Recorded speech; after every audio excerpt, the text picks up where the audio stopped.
Did you know that the last thing you say as a speaker and presenter is the last thing they're going to remember about you?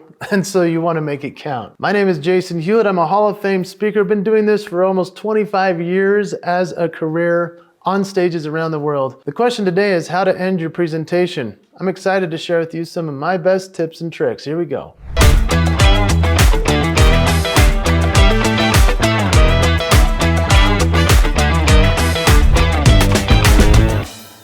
Like I say, this is the last chance you have to give them something to remember you by. You know, we talk about first impressions all the time, but what about the last impression?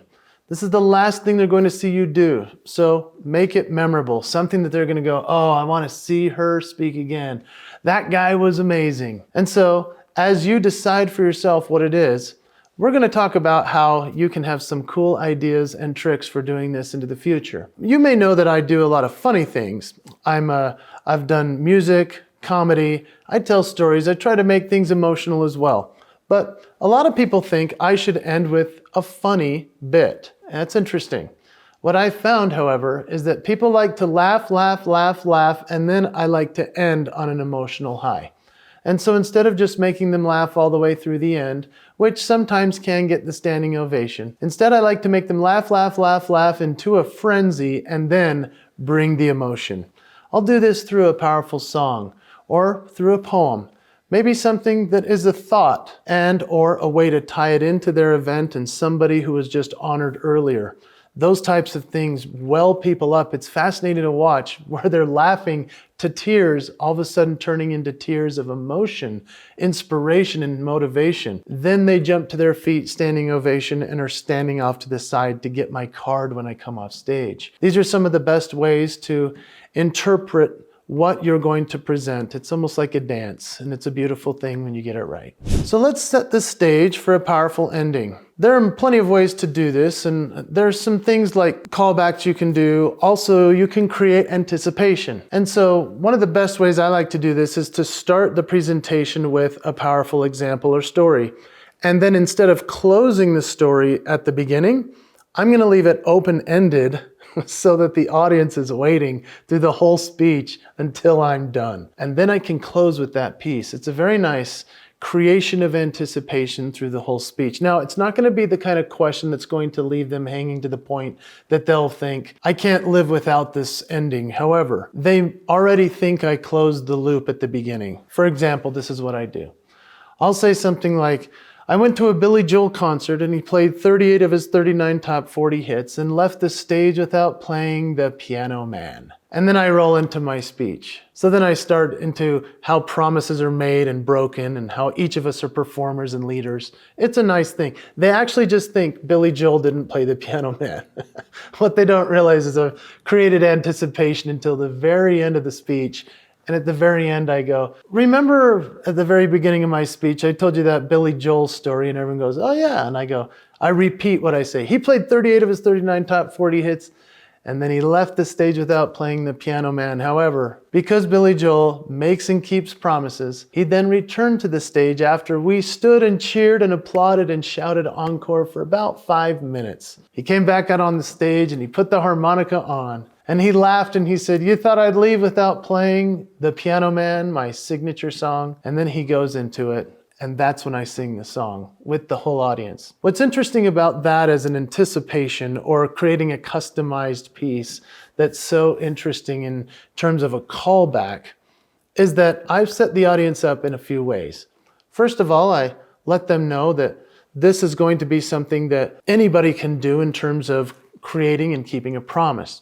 But also when I get to that Billy Joel ending, it's so interesting because did you hear the language I used? The audience stood and gave him a standing ovation. What am I doing? I'm making a suggestion. I'm seeding the idea. Oh, maybe we should stand for this guy. Now, whether I say it or not, sometimes I've forgotten. They still usually stand because it's a cool bit. However, you can create that language and that anticipation for them. You can have callbacks throughout your speech, and people appreciate it when we refer back to what we were talking about earlier. But to wrap that up in a nice bow at the end, That's a great way to end a presentation. So let's talk about plenty of ending techniques you could use. We talk about the emotional tie-in. This might be playing on their aspirations or their dreams, their goals, and we could talk about how they can set new goals and make new promises leaning forward into the future. This is a wonderful way for them to remember you by. You could also have a quotable closer, which is where you have some kind of powerful quote to close with, maybe a poem that you've written or a poem that you share that you give credit to that person who wrote it. But I love the quotable closer because that's something that might very well stick with people for a long time. My friend Clint Pulver says something to the effect of, you don't have to be the best in the world, but be the best for the world. And that's his closer. And everyone's like, oh, they start crying, right? Because that's a killer line. And he may have seeded it earlier, but then he closes with that powerful line and everyone jumps to their feet for a standing ovation. Visual impact also works really well. Whether it's a powerful image or a video, I've seen people do this in different circumstances. It's really powerful. Maybe you've seen them as well. I once saw a guy that was speaking and he didn't use video the entire presentation, and for the very ending, he used a video montage of veterans coming home and hugging their families. Oh man, the crowd was weeping. Everyone gave him a standing ovation. I don't know if he created the video or he just borrowed it. That's unethical, so don't do it that way. But if he did own it, it was genius. And so I recommend that sort of thing if you create it and put that sort of montage or video together. If you have imagery, you can now create anything from ChatGPT. It's pretty darn cool. There's lots of image-based AI out there that can help you out as well to create something that will be memorable as a visual when you leave the stage. Then there's the cliffhanger. I've seen the best salespeople on earth do the cliffhanger, which is really genius. I don't know how they do it this well, so I can't illustrate it for you. But the guy I saw do it better than anyone else. His name is Jeffrey Gitomer. Jeffrey Gitomer is a king of sales. I mean, this guy's written the books on sales. He's amazing. If you go to Gitomer.com, you can see what I mean. But I remember seeing him speak over 2 decades ago at the National Speakers Association. It's our huge conference for all the speakers around the world. He gave the keynote, and it was amazing. We were laughing, we were crying, he up and down. I mean, it was over the top. And then he didn't close. He left us on a cliffhanger, and all he said was, if you want to know the rest of the story, I have a breakout session right after this one. It was so funny. People gave him a standing ovation and then ran to the breakout session room. I've never seen anything like it. There was no room for any of us to get in there because everyone wanted to know the rest of the story. That's called a cliffhanger. Good way to close. Then there's the interactive wrap-up. A lot of people want to do a Q&A at a close. I don't personally like Q&A to close. Usually I'd say do a Q&A before I can give my final story, so that's the last piece they hear. But sometimes a Q&A can be really good. In terms of interaction with the audience, this is a really cool thing. There are lots of neat tools nowadays that you can use because everybody has a phone in their pocket. You can say things like, if you want to be a part of this poll, go to Mentimeter.com. And then everybody can sign into Mentimeter with just a little QR code that you show on the screen, and then all of a sudden everything that they're voting for is actually populating in front of them. It's so cool. There's another one called Talkadot. Talkadot actually gives the audience member a chance to review you as a speaker and what they've just seen, if they enjoyed it or not. You have a pre-created survey that they receive in their pocket, and they can just give you a testimonial right then and there. Obviously, you might get some bad feedback, so don't take it too personal, but just learn from it.